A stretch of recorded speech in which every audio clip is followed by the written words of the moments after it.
but it would have been around 1980. First time I was ever in this theater was approximately August of 1981. Probably one of the first times I walked in was actually for a screening of the Rocky Horror Picture Show.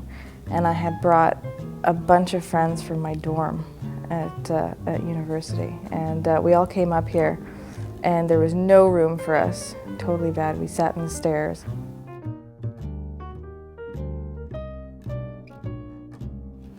I think the first time I came in here, I walked in the door, and as happens many times, so someone said, "Oh, can you stand there and rip tickets? Because we're short-staffed." So it was something like that. So I was standing, well, okay, I can rip tickets. And then I saw all these people coming and smiling at me and looking at me, longingly holding out a ticket, and I thought, hey, this is fun. Look, I get to, be on the other side for a change. So, and mostly the babes, I'm not a perv much. 100 years of old marquee letters, broken doors, and decommissioned popcorn machines line the basement floor of 506 Bloor Street. This is their story. The Madison was built in 1905 as a vaudeville theatre for the annexed neighbourhood of Toronto, Canada. By 1913, the Madison management decided to make the transition from vaudeville theatre to movie palace, under the control of 20th century theatres. The Depression took its toll on the theatre, and by 1940 the Madison was in desperate need of repair. On examining the theatre, I find a very serious hazard exists. Between the fire exits and the theatre, there's a 6-inch drop. This creates such a hazard that in the event of an emergency where the patrons would be using these exits, I'm sure they'd be trampled.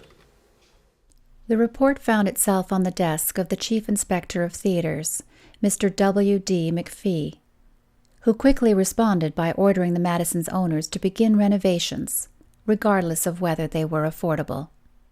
Dear Mr. McPhee, negotiations are pending for the lease of the Madison Theatre to Mr. Nathan A. Taylor. In that event, extensive alterations will be made, which will eliminate the conditions which you speak of. Yours very truly, William S. Brady. Construction lasted for 8 months. On May 7, 1941, the renovated cinema was ready to be unveiled. Of modern design is new theatre. Special attractions for opening of the Midtown at Bloor and Bathurst.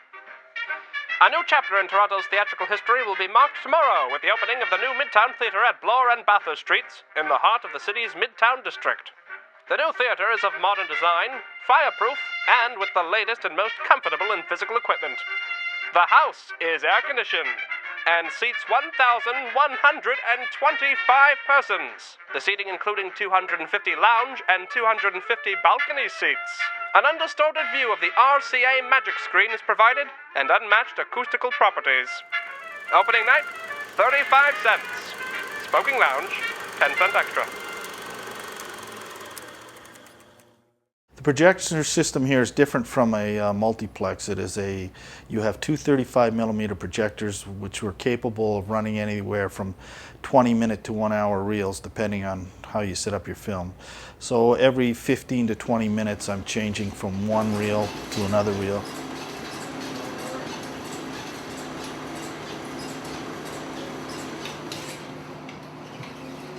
The Pope was coming to town.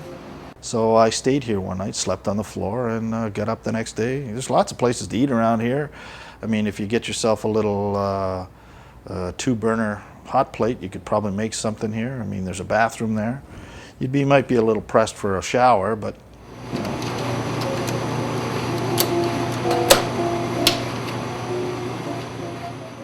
The field is dead. We're a dying breed.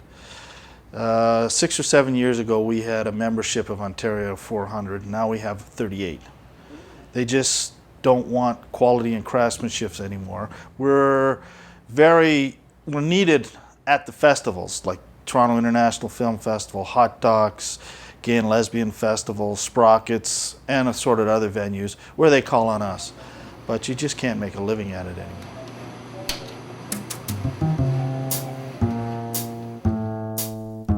Throughout the 40s and far into the 50s and 60s, Chief Inspector McPhee would keep a close eye on the Midtown's activities.